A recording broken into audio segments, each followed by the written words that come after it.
Olá, meu nome é Raquel Lupion e hoje eu vou conversar um pouquinho com vocês sobre vegetarianismo e yoga, a intersecção, aonde se encontra alimentação, energia e espiritualidade.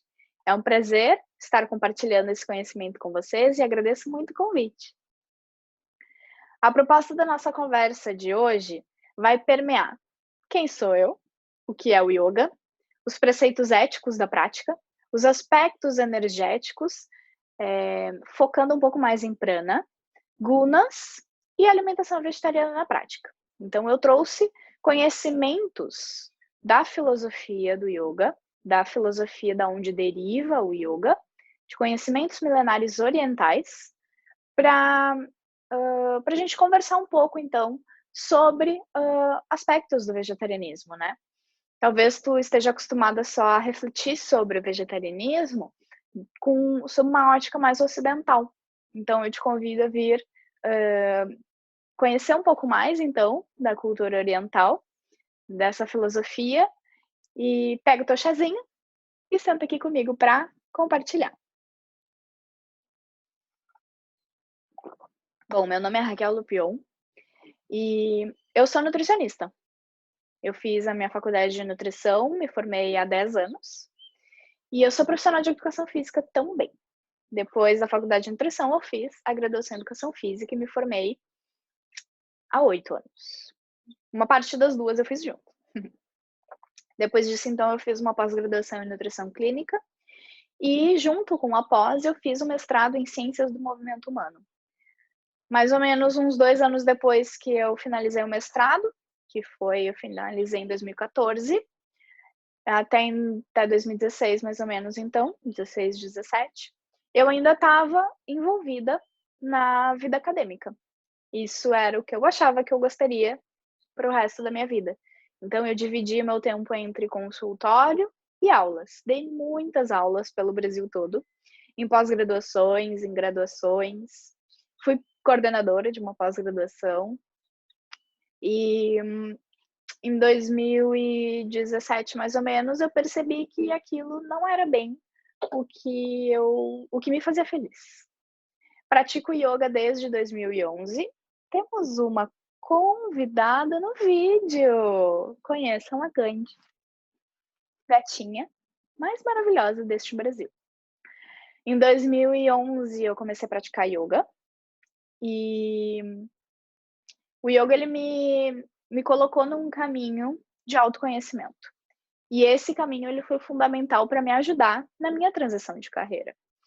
Porque quando eu me vi não satisfeita com aquilo que eu estava fazendo da minha vida, eu decidi que eu queria mudar tudo então.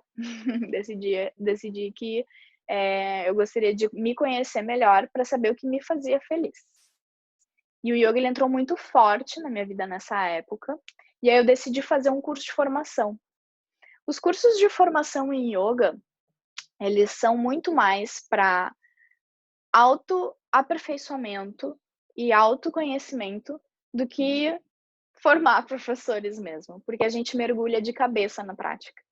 E aí esse processo me fez ver o que eu queria realmente fazer na minha vida, o que realmente me fazia feliz, e colocar uns planos que estavam lá guardadinhos, né, amortecidos no fundo do meu coração, em prática.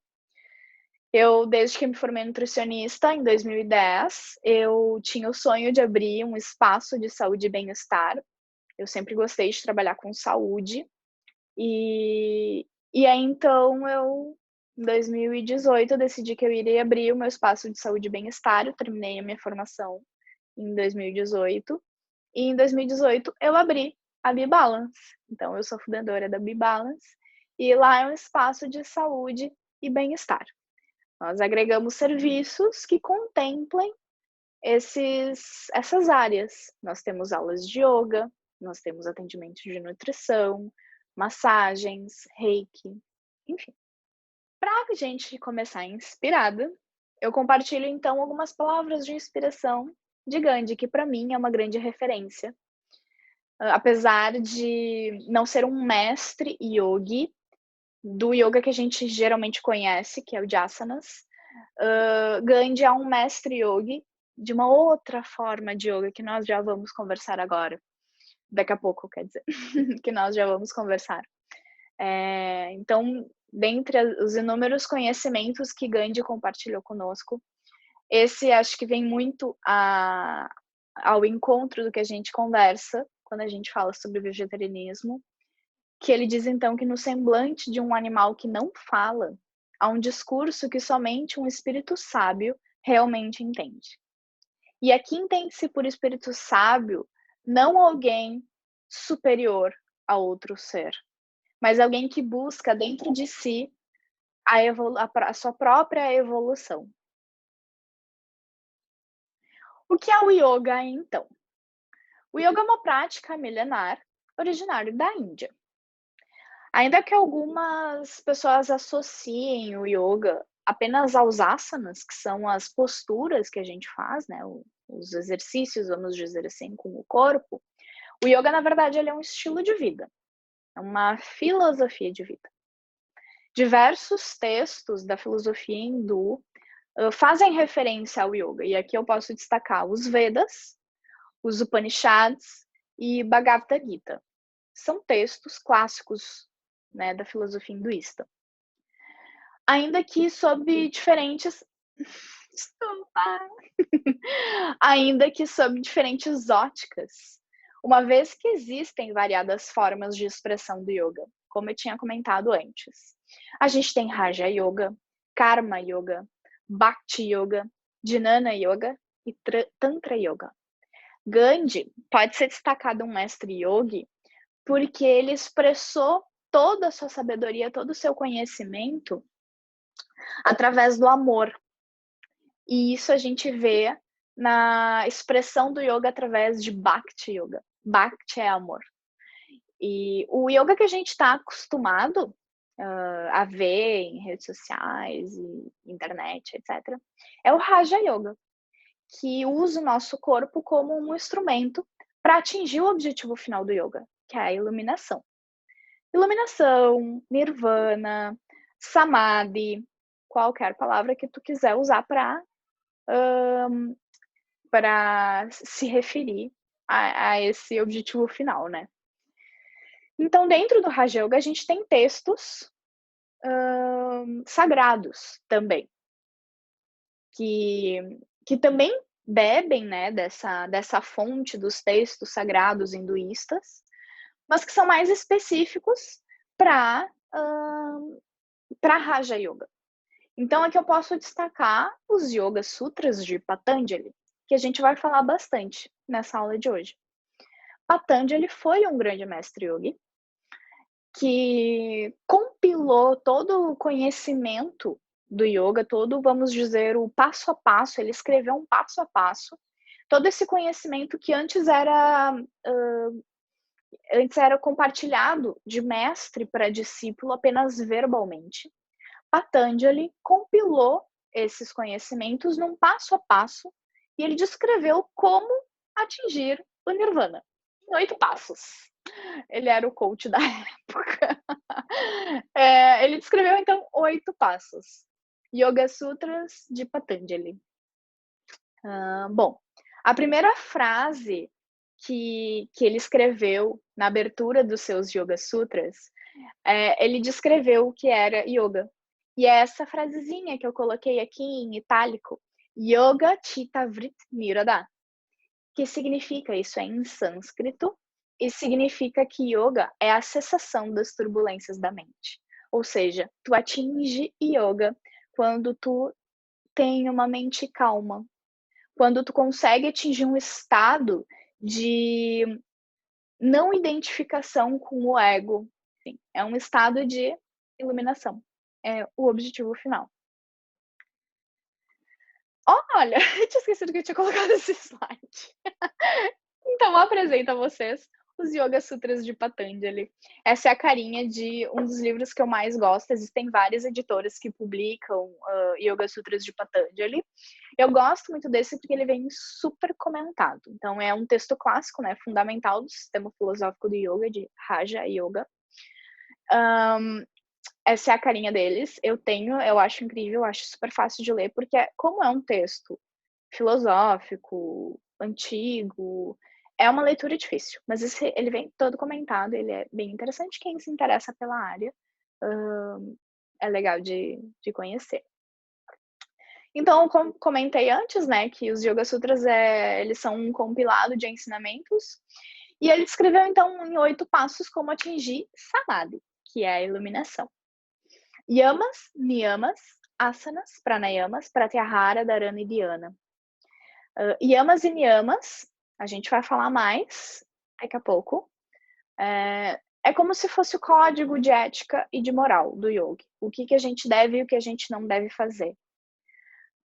Asanas são as posturas. Pranayamas são os exercícios respiratórios. Pratyahara, a gente vai falar mais sobre pranayama depois, tá? Pratyahara é a desidentificação com os nossos sentidos. Dharana é um momento de contemplação, é um estado de concentração pré-meditativo. Então, quando eu já sigo um estilo de vida cumprindo, vamos dizer assim, código de ética e conduta moral, quando eu tenho uma prática regular de asanas, quando eu tenho prática de pranayamas, e os pranayamas, os exercícios respiratórios, ajudam a cessar os estímulos da mente.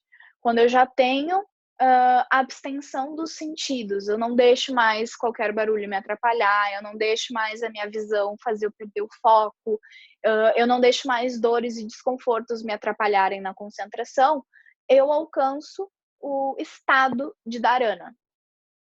E quando eu consigo permanecer no estado de dharana por um longo tempo, eu alcanço um estado mais elevado energeticamente, que chama dhyana, que é o estado meditativo. E dhyana, então, é o passo anterior a alcançar a iluminação, que é samadhi. E aí, quando eu alcanço samadhi, eu pratico dhyana, até um ponto que eu alcanço samadhi, e aí eu me ilumino. Buda não é uma pessoa específica, na verdade. O último Buda é Siddhartha Gautama. Buda, na verdade, é uma palavra que se dá a uma pessoa que se ilumina. Tá. Então, como eu comentei antes, a gente vai falar um pouco melhor sobre yamas e niyamas. Os yamas e niyamas são o primeiro e segundo passos dos Yoga Sutras, e eles são, então, um código de ética e moral do yoga. Yamas dita as nossas palavras, ações e pensamentos, e niyamas dita a nossa disciplina de conduta e atitude com nós mesmos. Então, dentro desses conhecimentos, a gente tem 10 yamas e niyamas. 5 yamas e 5 niyamas. Pensando em vegetarianismo, eu destaco 3. 2 yamas e 1 niyama, que tem a ver com esse estilo de vida.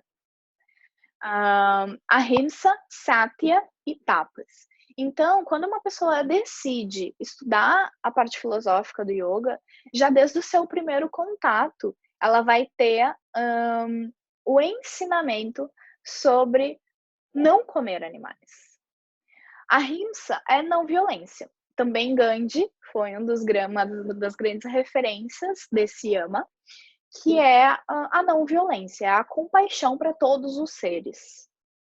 Satya é a verdade, agir de acordo com as próprias crenças. Então, se eu me proponho, me dedico a viver um estilo de vida yogi, eu tenho que agir com verdade. Portanto, eu não posso me dar ao luxo de consumir algum produto de origem animal, por exemplo, porque eu gosto, se vai de encontro a um dos preceitos éticos da minha conduta. Então, eu devo agir com verdade. Eu tenho que honrar a ahimsa. E Tapas, que é um niyama, e ele fala, então, sobre disciplina. Tapas, a gente pode dizer que significa disciplina. É uma firme determinação e o entusiasmo de encarar os compromissos, aqueles que a gente deve e que se propõe a fazer. Portanto, um complementa o outro. E eu posso destacar, então, desde os primeiros ensinamentos de Yamas e Niyamas, Código de Ética e Conduta Moral, o lado verde da força já está lá, buzinando no ouvido do yogi, ó. Não devemos comer outros seres. Então, falando de aspectos energéticos, para o yoga, a gente tem a energia vital. O nome dessa energia vital é prana. Lembra lá que eu falei dos 8 passos para a iluminação, pranayamas? Pranayamas são os exercícios respiratórios que estimulam prana, fazem a gente absorver prana. Prana é energia vital. Se tu tá familiarizado com Reiki, ou com Tai Chi Chuan, ou com punho de ferro, punho de ferro, tu já ouviu falar da energia Ki. A energia Ki é outro nome que prana recebe.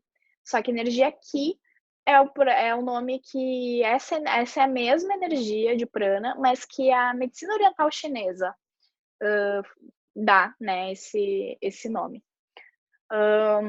Bom, a gente, todo esse conhecimento eu tô trazendo lá dos ensinamentos filosóficos, tá?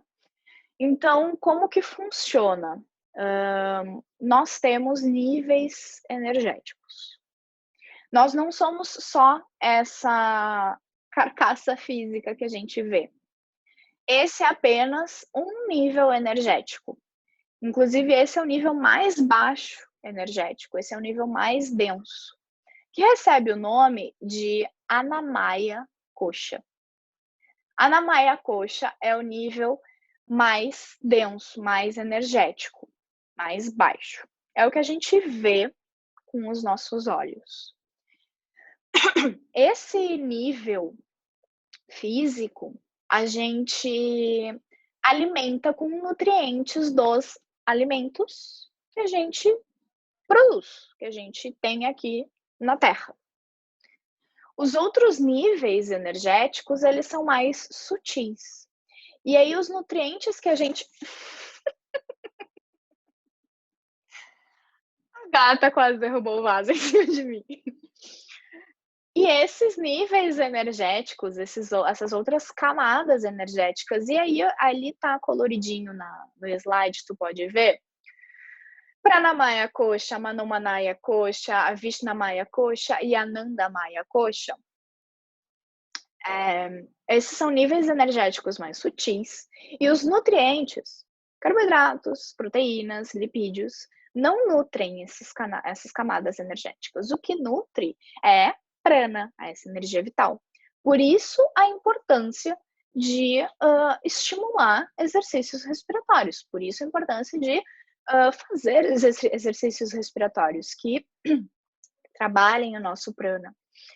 Falta de flexibilidade, dores, desconfortos, lesões, tudo isso são reflexos no nosso corpo denso, no nosso corpo físico, de níveis energéticos mais sutis, desenergizados.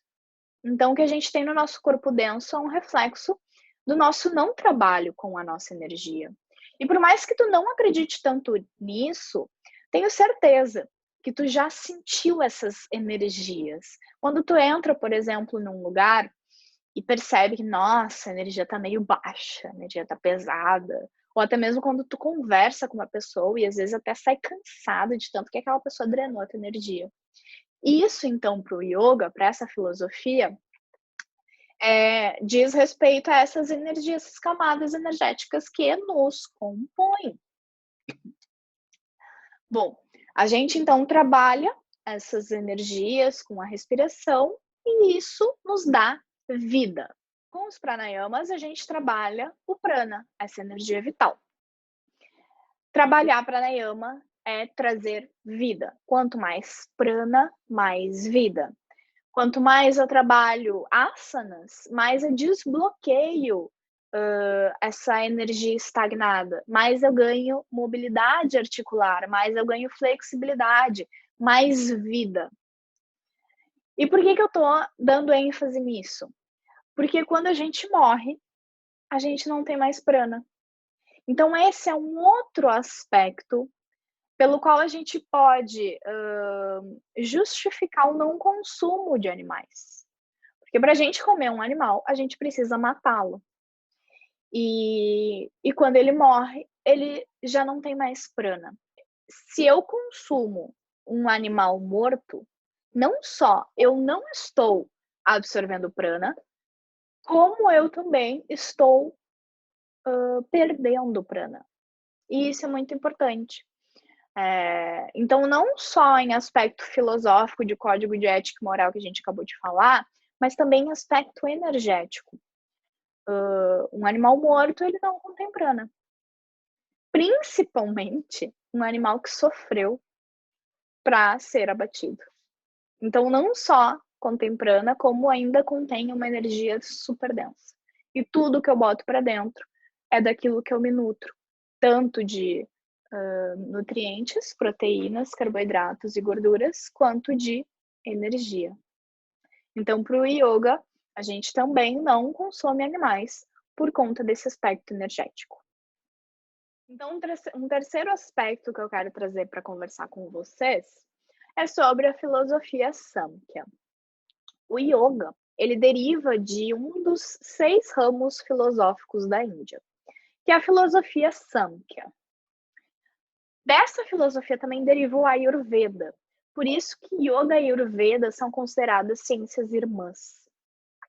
São muito parecidas, pois elas bebem da mesma fonte. Bom, a filosofia Samkhya diz que tudo que se originou no universo se originou a partir de uma energia cósmica que chama Purusha. Se tu for ver todos os tipos de religião, todas as teorias e tudo mais, filosóficas e religiosas, elas têm a mesma base, o mesmo fundo, só tem nomes diferentes. Isso é muito interessante de estudar de um ponto de vista mais analítico mesmo. Então, a filosofia Samkhya acredita que tem essa energia cósmica que existe, que chama Purusha, e tudo que a gente vê é a materialização de Purusha a partir de Prakriti. Prakriti é a materialização física de Purushas. Então, tudo que existe no universo existe por uma combinação dessas 3 qualidades, que são os gunas. Então, existem 3 gunas. Os 3 gunas são o que caracteriza tudo que existe no universo que a gente vê. Bom, quais são os 3 gunas? Nós temos, então, Sattva, Rajas e Tamas. Sattva é a qualidade de equilíbrio. Tudo que tem Sattva, tudo que é sátvico, desenvolve a qualidade de harmonia, de positividade, de paz, de claridade, de luz, de criatividade, de abertura e de inteligência. Sattva, ó, legalzão. Rajas já é o guna que tem a ver com tensão. Traz a qualidade de movimento, atividade, energia, excitação. Paixão que beira aquela coisa de mais energético. Desejo, agitação, ansiedade e egoísmo.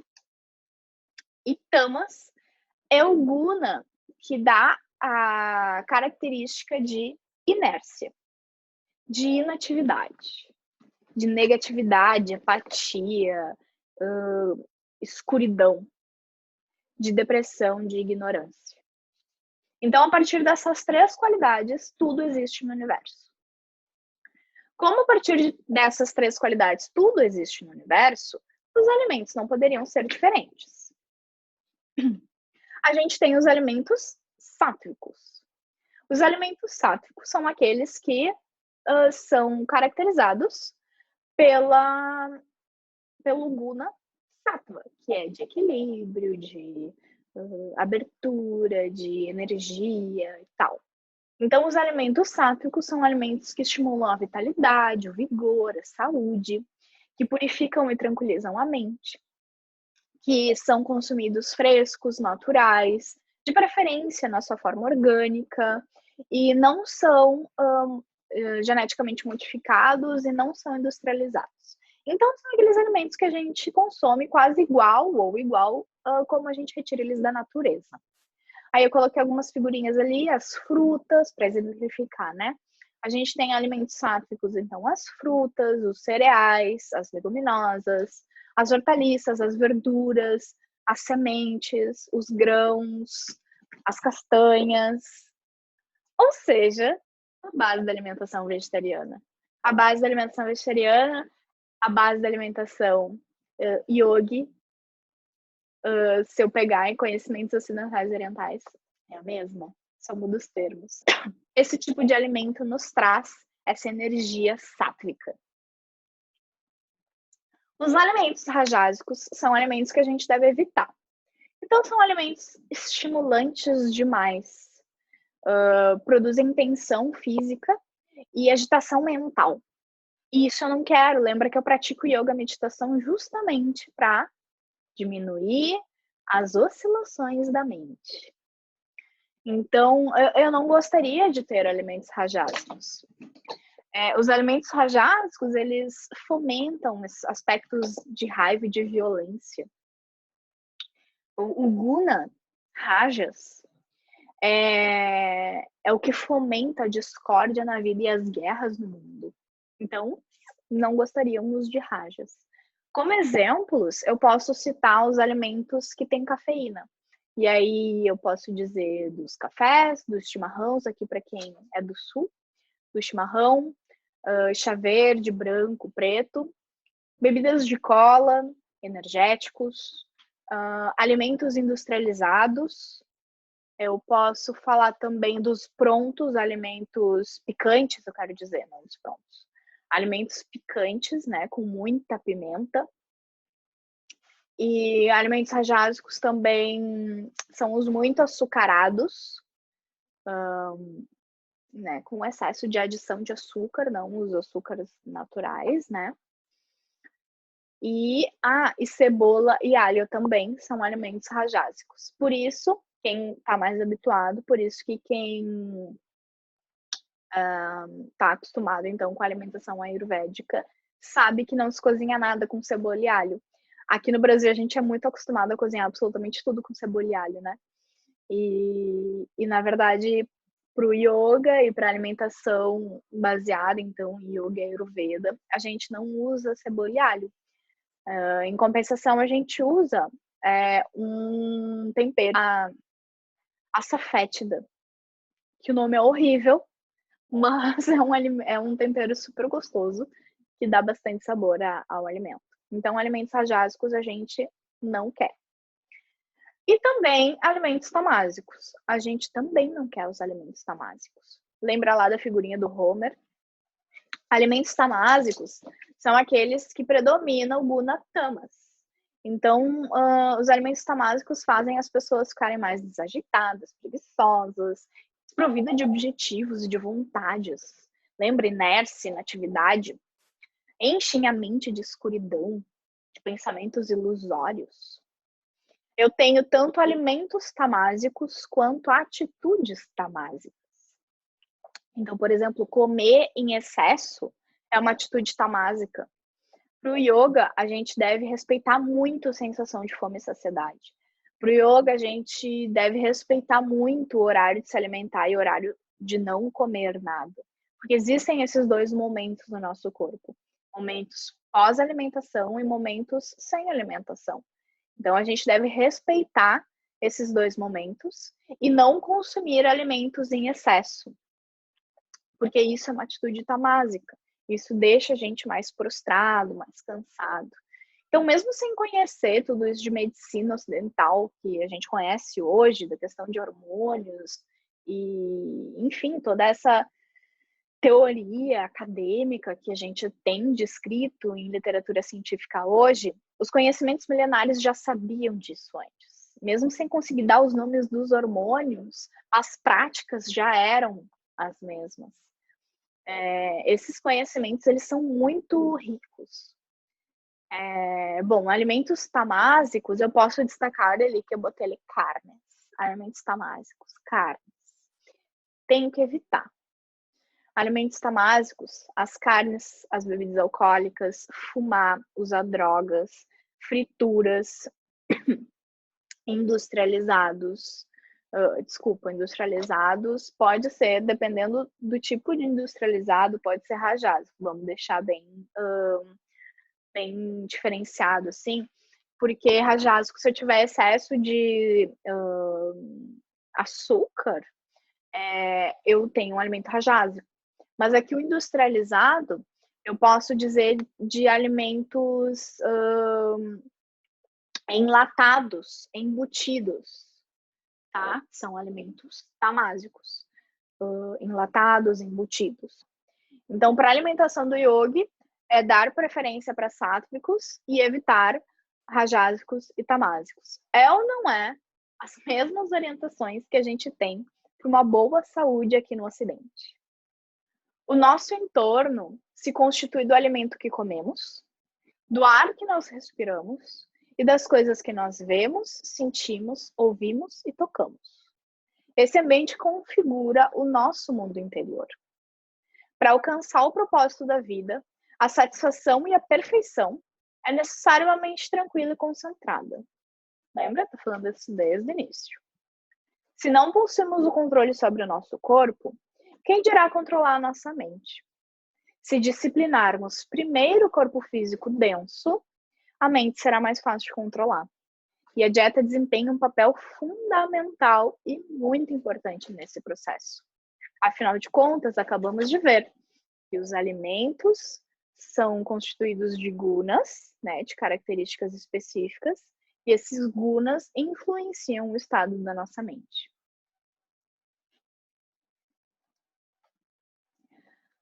O que seria, então, a alimentação vegetariana na prática? Aqui está um exemplo de... eu não vou me estender muito nesse assunto, porque eu tenho duas colegas brilhantes que já compartilharam seus conhecimentos, a Jéssica Stein e a Maria Júlia Rosa, que já falaram bastante, extensivamente, com muita propriedade, sobre as especificações da alimentação vegetariana.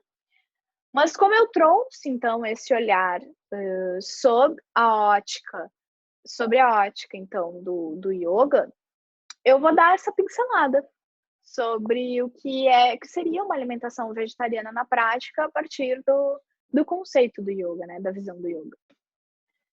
Então, aqui nessa sugestão de prato, que poderia ser, por exemplo, para refeições principais, eu tenho um prato dividido em dois.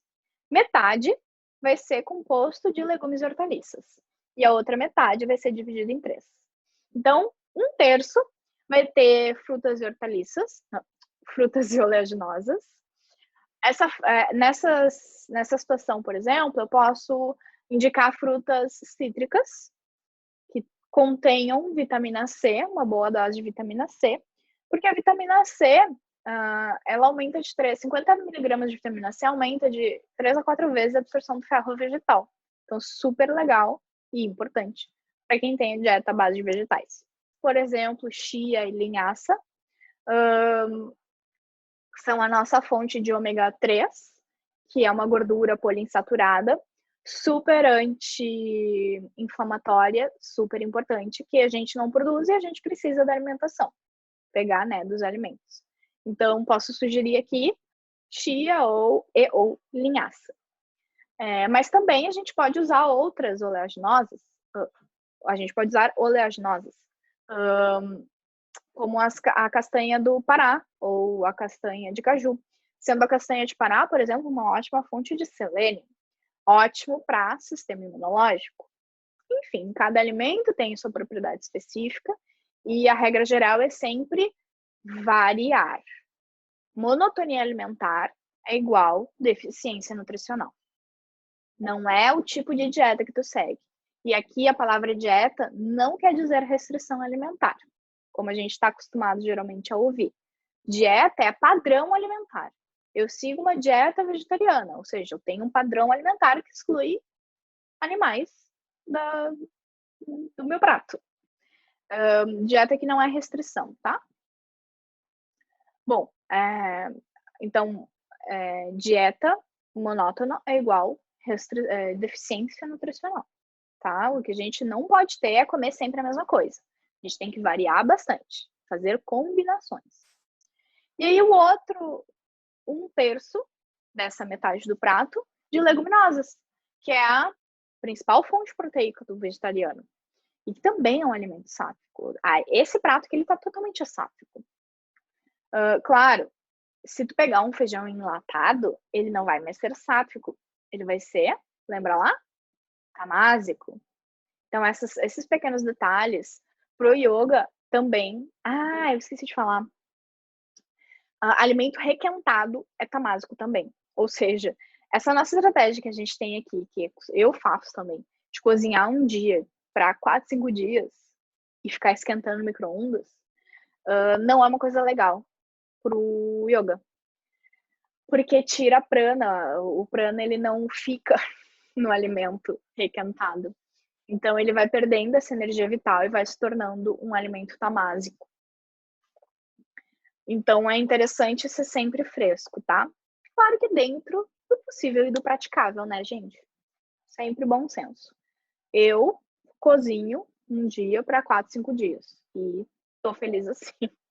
E é o que eu posso fazer, é o meu melhor que eu posso fazer.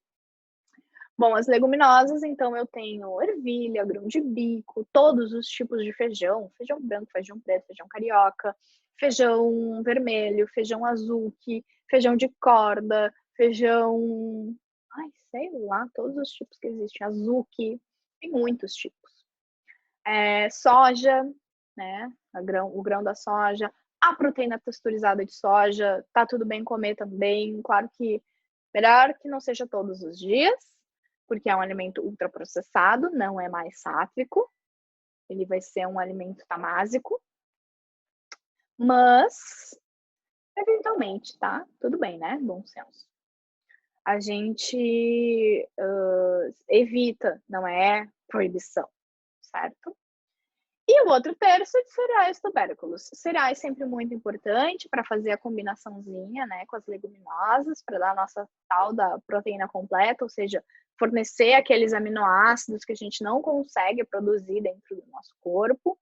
Por exemplo, a dupla clássica, né, de feijão e arroz. Trocar o arroz por quinoa, amaranto, trigo, enfim, né, os similares.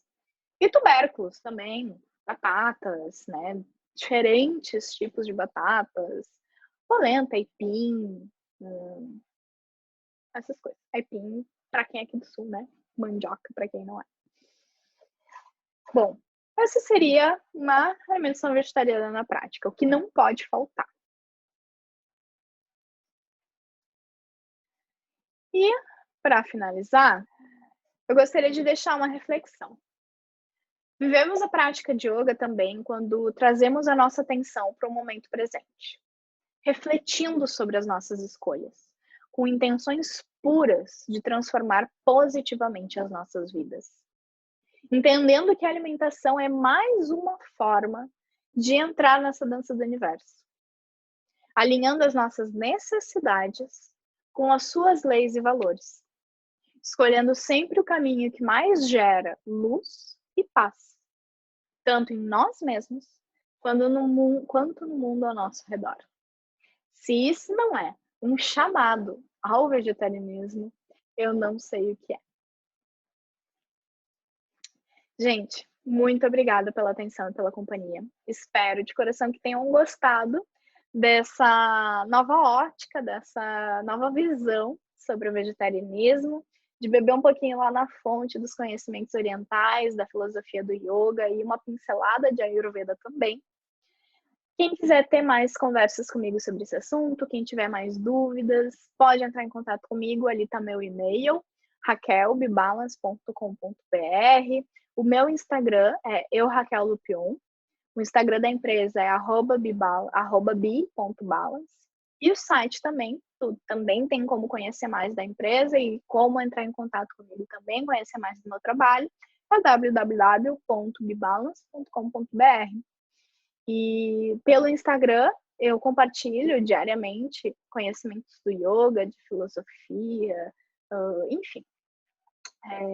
Se quiser adentrar mais nesse mundo, conhecer um pouco melhor, sinta-se à vontade de entrar em contato comigo. Foi um prazer estar aqui. Agradeço novamente o convite. Espero que tenham gostado tanto quanto eu de falar sobre esse assunto. E nos vemos na próxima. Um grande beijo. Tchau, tchau.